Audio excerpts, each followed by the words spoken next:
ایرانی پارلیمنٹ کی قومی سلامتی اور خارجہ پالیسی کی کمیٹی کے ترجمان ابراہیم رضائی نے انکشاف کیا ہے کہ امریکیوں نے خود کہا ہے کہ ٹرمپ کے الفاظ کو سنجیدگی سے نہ لیں۔ انہوں نے کہا کہ امریکیوں سے بالواسطہ مذاکرات میں موصول ہونے والے پیغامات ان کے عوامی بیانات سے مختلف ہوتے ہیں۔ ایرانی میڈیا کے مطابق ابراہیم رضائی نے واضح کیا کہ ایران کو امریکہ سے مذاکرات میں کوئی جلدی نہیں۔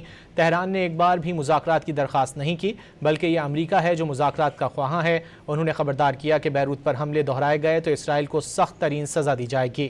ابراہیم رضائی نے مزید کہا کہ ایسی انٹیلیجنس اطلاعات ہیں جن سے پتہ چلتا ہے کہ امریکہ نے ایران پر نئے حملوں میں اسرائیل کی مدد کی اور ایرانی میزائلوں کو روکنے کی کوشش کی، لیکن وہ ناکام رہے۔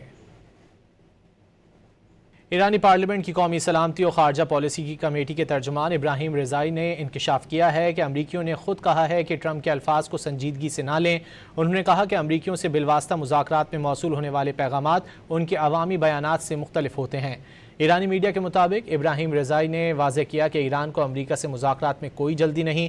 تہران نے ایک بار بھی مذاکرات کی درخواست نہیں کی، بلکہ یہ امریکہ ہے جو مذاکرات کا خواہاں ہے۔ انہوں نے خبردار کیا کہ بیروت پر حملے دہرائے گئے تو اسرائیل کو سخت ترین سزا دی جائے گی۔ ابراہیم رضائی نے مزید کہا کہ ایسی انٹیلیجنس اطلاعات ہیں جن سے پتہ چلتا ہے کہ امریکہ نے ایران پر نئے حملوں میں اسرائیل کی مدد کی اور ایرانی میزائلوں کو روکنے کی کوشش کی، لیکن وہ ناکام رہے۔